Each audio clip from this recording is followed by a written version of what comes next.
Salve, tranquilo? Eu me chamo Júlio e hoje eu vou te tornar o terror do teu professor. Por quê? Porque todo professor odeia aquele aluno que vai bem pra caramba. Quer dizer, todo professor ruim, né? O professor bom vai te amar, mas o professor ruim, ele odeia aquele aluno que não usa caderno, só fica olhando pra ele, interage um pouco durante a aula, chega lá na prova e gabarita. Por que que isso acontece? Por que que você vai se tornar esse cara? Porque isso aqui não é um vídeo onde eu vou te dar umas técnicazinhas de estudo. Eu vou te dar basicamente um método para você se tornar cada vez mais inteligente e vou te ensinar a se tornar mais inteligente, tá ligado? Só que tem um porém. Antes eu quero te explicar o porquê que você não se torna cada vez mais inteligente e porquê que, pelo contrário, você se torna cada vez mais burro. Basicamente é isso, tá ligado? O que acontece? Esse vídeo, ele começou num belo dia onde eu tava discutindo com um amigo e eu expliquei pra ele que você não pode usar caderno se você quiser aprender as coisas de verdade. Se você quiser ser um aluno meia boca e ali do jeito que, sei lá, deixa a vida me levar, a vida leva eu, beleza, aí usa caderno e aí caga do teu estudo, faz o que você quiser, só que não diga que eu não te avisei, tá ligado? E quando eu expliquei pra ele tudo isso, levou tipo cerca de uns 30, 40 minutos pra ensinar pra ele como ele faz pra se tornar mais inteligente e não precisar usar caderno. Ele olhou pra isso e ele falou, cara, faz todo sentido. Faz todo sentido. Você deveria falar disso. Falei, mano, vou fazer.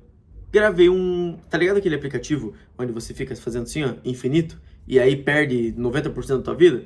Então, gravei um vídeo pra esse aplicativo, tá ligado? Quando eu gravei um vídeo pra esse aplicativo, a galera surtou. O vídeo deve estar com, tipo, 150 mil visualizações. E a galera tá me xingando, a galera tá pistola, tá desacreditada, tão me cancelando. Porque eles juram que é um método disfuncional, ou que eu tô sendo arrogante, ou que eu tô sendo prepotente. Só que, mano, você vai ver aqui que eu vou te entregar fatos. Eu vou te apresentar fatos, você vai ver que esses fatos fazem sentido, e você vai ver que você aplicando isso no teu dia a dia, você vai ficar cada vez mais inteligente, até chegar num ponto onde a tua memória vai ser tão boa que você não vai mais precisar usar caderno, tá ligado? Você vai virar um oráculo, você vai ser um absurdo, absurdamente inteligente, só que você também vai ser absurdamente irritante. Então eu, se fosse você, levava um caderno e ficava brincando, ficava desenhando, tá ligado? Porque, sei lá, eu faço isso, tá ligado? Tem um jogo que é muito legal, que eu pego um número, tipo, sei lá, 6 vezes 6, e aí dá 36. Aí eu vou multiplicando esse número por 6, de cabeça, até onde eu conseguir. É muito da hora. E é legal porque senão as pessoas te veem ali com a mesa lisa, as pessoas te julgam, tá ligado? Por quê? Porque o sistema brasileiro é uma desgraça. O sistema educacional brasileiro é horrível, mano. Você sabe por que que você usa caderno? Primeiro, você sabe por que que você vai pra escola? Sabe como é que funciona a escola? A escola nada mais é do que... Eu quero sempre que você lembre do termo formar, tá ligado? Agora imagina uma forma de pão. O que que a forma de pão faz? Ela dá forma. Pois é, né? Que ironia. Dar forma, formar-se na escola. Cara, eu sou filósofo, tá ligado? Então eu vou brisar muito agora, mas você vai ver que faz sentido. A escola nada mais é do que um modelo quase que provavelmente completamente ancorado na psicologia comportamental. Eu sou completamente a favor da psicologia comportamental, é a que mais existe evidência, principalmente a cognitivo comportamental, mas eu não posso negar a parte sombria da comportamental, que é as pessoas que dominam a psicologia comportamental mandam no mundo. E se você prestar atenção, a escola ela foi criada num contexto onde a gente estava na segunda revolução industrial, as pessoas os adultos, né, estavam sendo perfeitamente coordenados, era muito fácil você manipular aqueles adultos, você controlar eles. Então, se você prestar atenção, a galera de 25, 30, 40 anos estava ali trabalhando nas indústrias, apesar da transição, né, eles foram do modelo de urbano, eles foram para um modelo urbano, então eles saíram daquele modelo onde eles moravam no campo, tinham uma rotina completamente flexível, faziam o que bem entendiam, operavam da maneira que eles achavam melhor, para um modelo onde eles teriam hora para acordar, teriam hora para dormir, teriam tempo mínimo de trabalho, teriam tempo de descanso, teriam tempo de intervalo. Então eu tô aqui, blá blá blá, escrevendo ou trabalhando, até que bate um sino, esse sino me libera, agora eu posso rir, agora eu posso conversar. Bateu o sino de novo, eu volto para aquele trabalho mecânico e robotizado. Isso é psicologia comportamental pura. Como é que... E funciona, tá ligado? Simplesmente funciona. Tanto é que funciona até hoje. Óbvio que o nível de disciplina nas escolas está muito menor, mas se você perguntar pros teus pais e pros seus avós, você vai ver que antigamente o nível de disciplina era absurdo. Por que eu tô te falando isso? Porque esse modelo, onde você fica olhando para um quadro e escrevendo um texto que uma professora passou, ou que você fica ouvindo um professor falar enquanto escreve, eu quero que levanta a cabeça a próxima vez que você estiver na sala de aula e olha ao redor. Presta atenção se não é aquele meme, aquele Reels do ratinho, onde o ratinho fica fazendo as mesmas coisas padronizadas e todos os ratos fazem exatamente a mesma coisa, e a gente chama isso de corrida dos ratos. Se você prestar atenção, tem vários padrões que são simplesmente impostos pra gente e a gente acredita, tá ligado? Por que os adolescentes foram mandados pra essas escolas? Para se formarem, tá ligado? Porque nas indústrias, eles eram extremamente inconvenientes, eles quebravam regras, uma característica relativamente comum entre adolescentes, tá ligado? Você quebrar o status quo, você quebrar o padrão dentro do teu contexto, claro que cada ser humano é subjetivo, não tô falando que não, depende do temperamento, da da genética de cada um, depende também da criação, mas uma coisa é fato, eles foram mandados pra lá com o intuito de robotizar essa galera, tá ligado? E como é que você robotiza um grupo gigante de pessoas? Você faz lobotomia neles. Como é que você faz lobotomia? Você para de estimular a inteligência, mano. É assim que você faz lobotomia nas pessoas. Você não precisa arrancar um pedaço do cérebro, você não precisa falar pra ele que é proibido estudar, porque se você falar que é proibido é pior, esse cara vai estudar. Então o que você faz? Você coloca um cara ruim, desculpa, mas a maioria dos professores que eu tive no ensino médio são ruins. Eles não sabem como reter a atenção dos adolescentes, e não só de ensino médio, tem muito professor de cursinho que, tipo, sei lá, fica passando vergonha porque acha que essa é a melhor forma de chamar a atenção dos adolescentes, tá ligado? Enfim, o ponto é, coloca um professor ruim, mal formado, que não entende de didática, não entende da ciência cognitiva da aprendizagem. A partir do momento que esse professor não sabe como ensinar, o aluno não vai saber como aprender. A partir do momento que o aluno aprende, ele fica cada vez mais burro porque o cérebro definha. Tá ligado? E aí, não é o suficiente você só não ensinar para esse aluno como é que ele tem que aprender. Você tem que ensinar errado. Então você põe ele para fazer uma coisa que só usa a memória motora. Você já parou para pensar que muitas vezes você anotou um texto do quadro e nem sabia o que isso significa, nem prestou atenção no que o texto falava? Agora me responda uma coisa. Quando você vai fazer um vestibular, quantas vezes você teve que ler o mesmo enunciado? 3, 4, 2 que seja? Mano, como assim você tem que ler um enunciado 2 vezes para entender o que esse enunciado pede? E eu falo isso porque eu vim de escola pública, eu sei como é que é ler o mesmo enunciado 2 vezes e não entender. Só que isso não faz o menor sentido. Isso só acontece com a gente porque a gente ficou copiando o texto sem ler aquele texto várias vezes, tá ligado? Se eu tivesse lido o texto do quadro e anotado, porque, cara, na boa, tem muita data histórica que eu sei de cabeça. Por quê? Porque chegou num ponto onde a minha professora passava tanto texto que eu decidi que eu só ia anotar os anos. Então, eu anotava lá, tipo, sei lá, 1888, tracinho, escravidão. Pronto, sei que ali foi quando a escravidão foi abolida. 1944, Segunda Guerra Mundial. 1947, Guerra Fria. 1991, fim da Guerra Fria, se não me engano. E acabei de lembrar de uma data específica da mãe de uma amiga. Que ironia, caramba. Nossa, tá, enfim. O ponto é, a partir do momento que isso aconteceu, eu percebi que eu fui ficando melhor em memorizar datas. E eu pensei, mano, se eu aprendendo mais sobre história de uma forma mais contextual, vendo as coisas de forma mais panorâmica, eu fiquei melhor em memorizar datas, o que acontece se ao invés de eu anotar as coisas que a professora fala de matemática, eu só aprender, explicar pra mim mesmo e focar em fazer questão? Resultado, meu raciocínio matemático evoluiu muito mais, tá ligado? E eu lembro que essa professora, ela percebeu que isso estava acontecendo e ela ficava me dando provas mais difíceis do que o resto da turma, porque ela queria me estimular de alguma maneira, tá ligado? Resultado, eu fiquei faltando aula por provas porque eu era extremamente vagabundo e era um péssimo aluno, tá ligado? E quem dirá estudante. Só que eu acho que esse início, onde eu comecei a me questionar dessas coisas, eu tô falando pra você porque talvez você também já tenha se questionado, tá ligado? Talvez você também tenha olhado pra você mesmo e falado, mano, qual que é o sentido disso? Tipo, e às vezes você tá na faculdade, você tá anotando um monte de coisa e aí você não lembra o que você anota, e aí você se sente burro, você se sente insuficiente, isso diminui a tua autoestima e você acha que a culpa é tua, você acha que você é burro, ou senão você acha que você precisa transcrever a mesma coisa várias vezes pra memorizar, sendo que não é nem assim que o cérebro funciona. Sabe o que você tá fazendo quando você tá escrevendo? Quando você anota, você tá sobrecarregando a tua memória de trabalho. E várias vezes isso aconteceu comigo, de O professor começa a falar, eu anoto, tô aqui anotando, pá, aham. Até que uma hora parece que abre uma lacuna e eu perco uma parte da aula porque eu anotei daqui pra trás, aqui eu não ouvi porque nesse período eu tava anotando e daí agora eu tenho que começar daqui pra frente. E eu fico tipo, mano, que merda eu tô fazendo, tá ligado? Aí eu olhei e falei, mano, não, eu estudo psicologia, o mínimo que eu tenho que entender é como o cérebro aprende. Pô, eu não vou ficar me frustrando por causa disso. Fui entender sobre isso. Sabe o que eu descobri sobre o caderno? O caderno, mano, ele é pra ser uma safe space. Como assim uma safe space? O caderno é o plano B, irmão. Aquele caderno não é pra você fazer um mapa mental maravilhoso. Aquilo lá é o teu plano B, velho. O que significa que é o plano B? Significa que quando tudo deu errado, você recorre ao caderno. Como assim? O caderno é só pra quando você precisa... É feito pra informações que você precisa resgatar. Ponto. São informações que eu já sei que eu não vou ter. Só que aí, tem informações que você não precisa resgatar através do caderno. Tem formas muito mais profundas e inteligentes de você resgatar essas informações.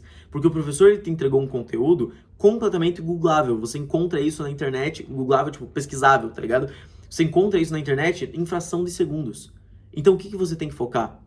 Em deixar esse desconforto, deixar essa ansiedade, deixar esse medo de não entender te pegar no fígado, tá ligado? Te pegar no âmago, prejudicar até tua alma. Você tem que ficar preocupado com isso. Por quê? Porque essa ansiedadezinha saudável, não tô falando de você ter um ataque de pânico no meio da sala, mas essa ansiedade saudável vai fazer com que você fique recapitulando mentalmente o que o professor tá falando.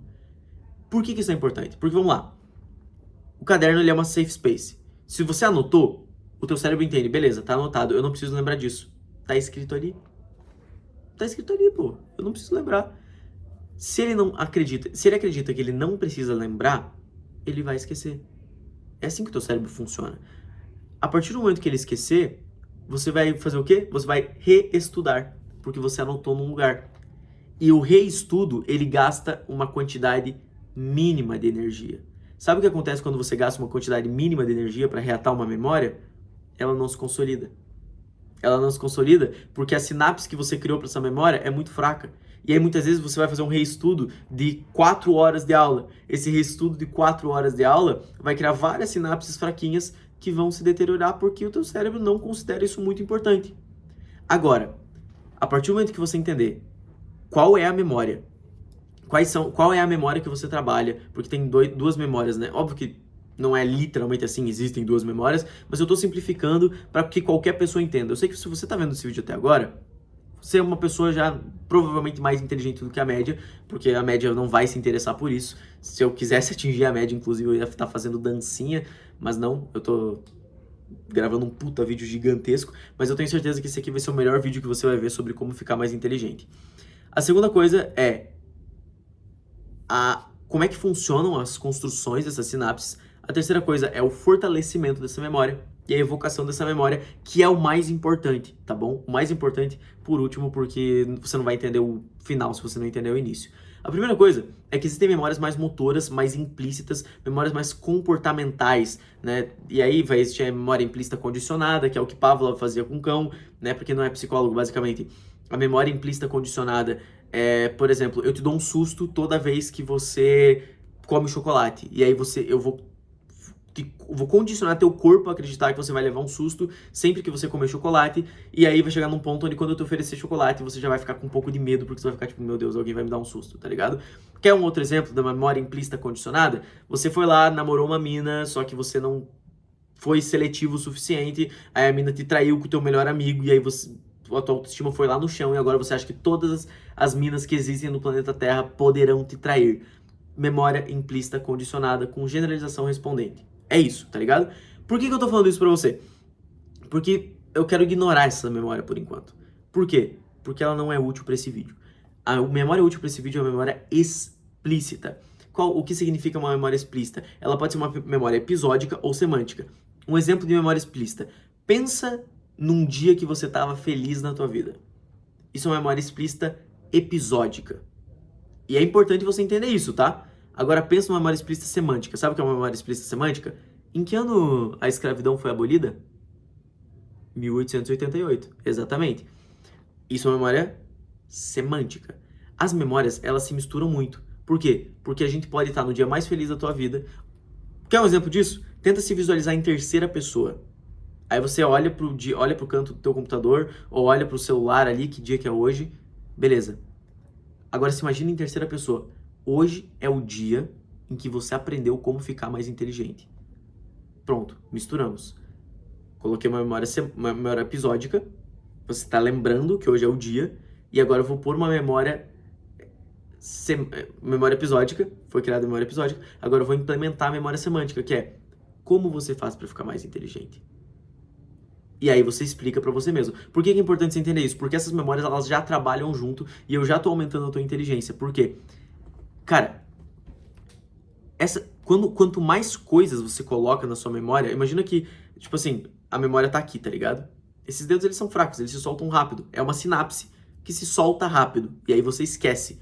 Só que aí, eu não lembro só como faz pra ficar mais inteligente. Eu lembro o dia que eu fiz isso. Eu lembro o vídeo que eu tava vendo. Eu lembro onde eu tava quando eu tava vendo esse vídeo. Eu lembro o quão importante foi pra mim esse vídeo. Eu lembro como eu tava me sentindo. E aí essas sinapses vão ficando mais forte e você não esquece as coisas. Aí você fala, Júlio, mas não tem nada a ver. Tem tudo a ver, mano. Acredita em mim, tem tudo a ver. Quanto mais elementos você dá pra sua memória. E detalhe, tá? Quanto mais elementos existem na sua memória, mais fácil é você lembrar de outras coisas. Então melhor vai ficando a sua memória. Então vai chegar num ponto, irmão, onde a tua memória vai ser uma maldição. Você vai achar que tem uma memória... Cara, eu tô assistindo o UFC aqui atrás e eu tô com medo de passar a luta que eu quero ver enquanto eu gravo esse vídeo. Mas enfim, vamos lá. Vai chegar num ponto onde você vai achar que a tua memória é doentia. Eu, pra ser bem honesto, em algumas áreas, não todas, em algumas áreas, a minha memória, ela tá meio doentia, mano. Pra me lembrar de data, pô, tem coisa que eu nem queria lembrar, eu lembro, velho. É osso. Mas por que é importante você entender isso? Porque a memória explícita, ela vem a partir da construção da sinapse. Tá ligado? Júlio, eu sei, tá bom, entendi. Então eu preciso pegar vários conceitos diferentes, acumular eles entre si, ver a mesma memória de várias formas diferentes, tentar lembrar do máximo de coisa possível para que a sinapse fique mais forte, né? Isso. Tá bom, mas como que eu garanto que essa sinapse vai ficar forte? A partir disso, vem o fortalecimento da sinapse. E geralmente, o fortalecimento da sinapse que as pessoas acham que estão fazendo é a anotação. Mas não é, mano. A pessoa acha que ela está fortalecendo a própria sinapse a partir da anotação. Só que não é o que ela está fazendo. Ela está fazendo o oposto. Ela está enfraquecendo. Por quê? Porque a sinapse, o fortalecimento dessa memória, ele vai depender do grau de dificuldade que você teve para acessar ela. Então, se eu pego para você e falo, ó, tem essa conta matemática aqui para resolver, essa é a resposta. O nível de esforço que você teve para chegar naquele raciocínio foi nulo. Agora, se eu pego, te explico os conceitos, listo os conceitos para você, posso te entregar, não tem problema você dar uma olhada numa anotação no início, tá ligado? Por quê?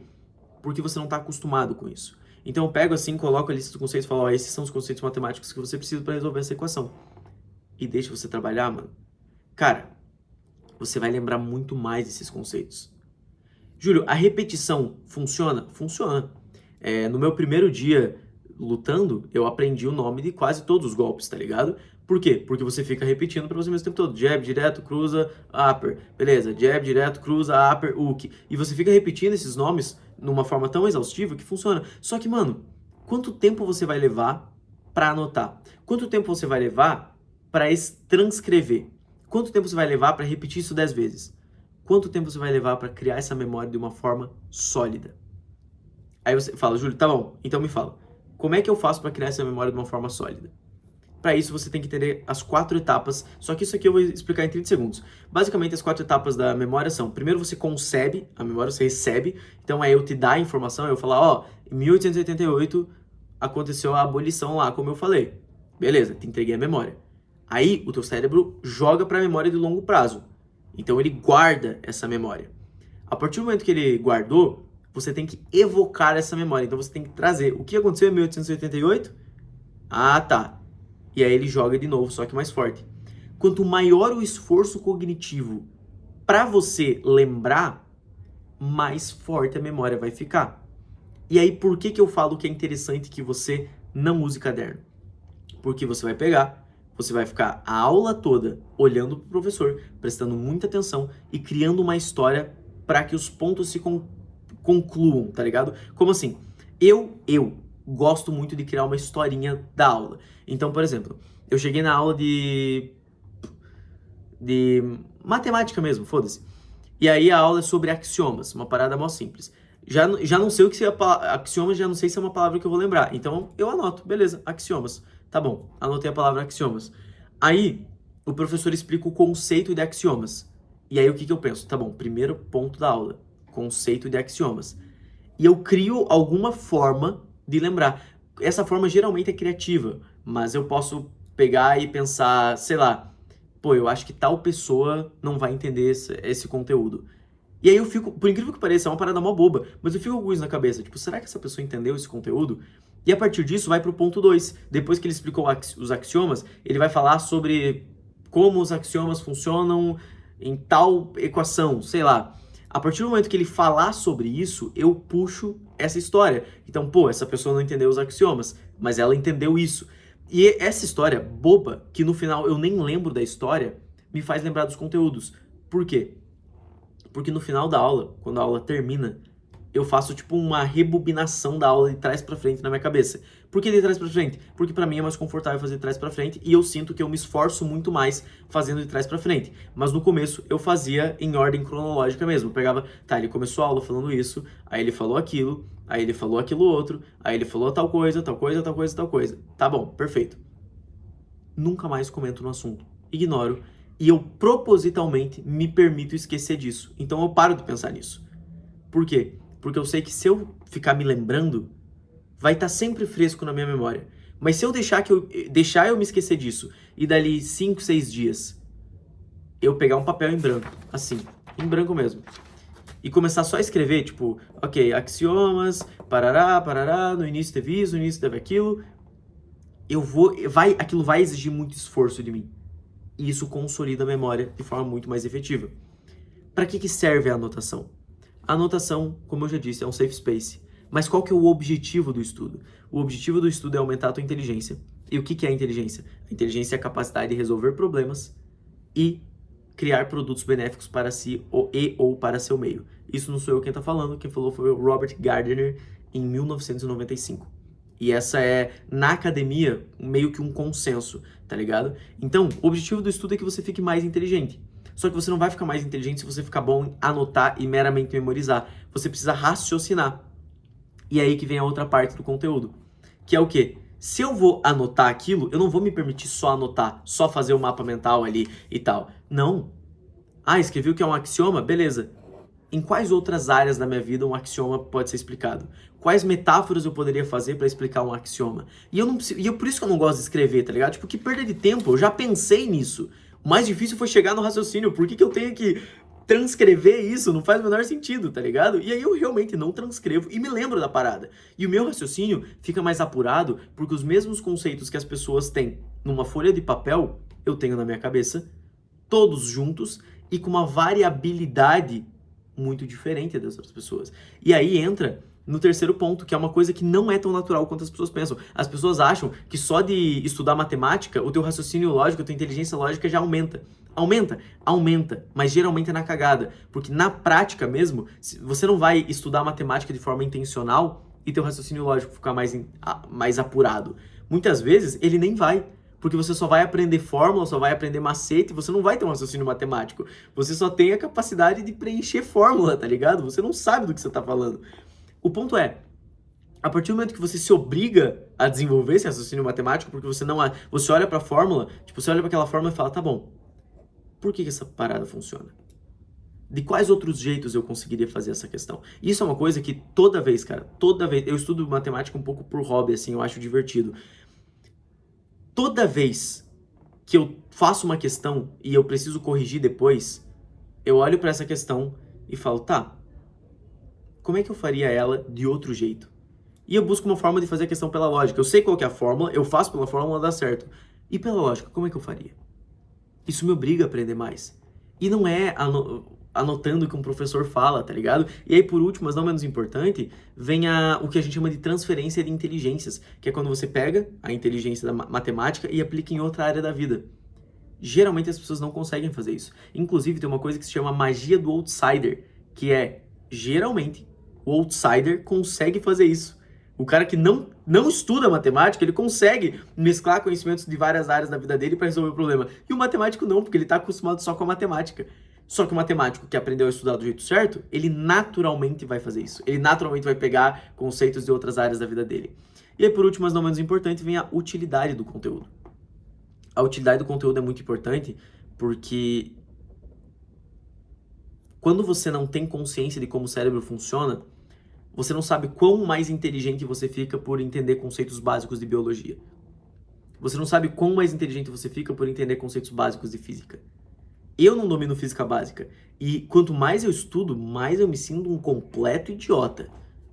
Só que eu tenho plena consciência de que múltiplas coisas da minha vida que eu vou buscar aprender um dia vão ser mais fáceis pelo fato de eu ter essa alta variabilidade de conhecimento. Por quê? Porque enquanto o professor tá falando e ele tá dando aula, eu tô naturalmente contando aquela história para mim e conectando com outras coisas que eu já conheço. E é assim que você se torna mais inteligente. E aí, de antemão, eu já quero dizer para você que você não vai parar de usar caderno essa semana, tá? Infelizmente não. Por quê? Porque você tá usando isso há muito tempo. Vai ser muito desconfortável. Quer uma dica? Usa só um caderno para todas as matérias. Ou se não, compra um fichário, tá ligado? Eu não acho que seja necessário, mas é uma opção. E aí, no fichário, você vai anotar só palavras-chave, as palavras-chave que te lembrem a linha de raciocínio da aula, e todo dia antes de dormir, você vai pegar, 15 minutos e vai ler aquelas palavras-chave e repetir o raciocínio do professor na tua cabeça. E aí você dorme. A partir disso, sempre depois de uns 4, 5, 6 dias depois, você tira, 30 minutos para fazer essa dinâmica do mapa mental. Não é um mapa mental, na verdade o nome disso é Free Recall, tá ligado? Você vai lembrar daquelas paradas, tá ligado? O Free Recall, ele tá mó famosinho, um tempo atrás ninguém sabia que essa parada existia. É muito interessante, mano. E assim, pra ser bem honesto com você, faz anos que eu não gravo um vídeo pro YouTube. Anos não, faz meses, na verdade, que eu não gravo um vídeo nesse estilo. Eu fui tirando meio que o raciocínio, assim, no freestyle, tá ligado? Mas eu tenho quase certeza que esse aqui vai ser um dos melhores vídeos pra aumentar a tua inteligência do YouTube, tá ligado? Eu nunca vi um vídeo que explicasse esses conceitos aqui e um vídeo que te desincentivasse a fazer anotações. O meu sonho, velho, é um dia onde a educação brasileira como um todo vai obrigar os alunos a fazer anotações ou os alunos vão saber fazer anotações de forma inteligente. Geralmente... e isso é uma coisa muito importante, tá? O motivo central pro teu caderno ser inútil é que a gente faz anotações de uma forma linear, como se os conhecimentos que a gente tem fosse uma bancada com vários troféus. Mano, conhecimento não é isso, velho. Conhecimento é um caos. Conhecimento é um fogo de artifício que estoura, você não sabe pra onde vai, buf, do nada, tá ligado? Isso é conhecimento. A gente acha que o conhecimento é uma parede cheia de coisas penduradas, onde eu tiro o que eu preciso no exato momento que eu preciso. Mas não, mano.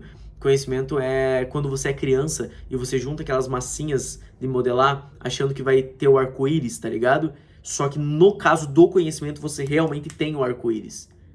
Não fica marrom, tá ligado? Só que quando você pega o conhecimento e tenta juntar ele de uma forma linear, aí fica marrom, tá ligado?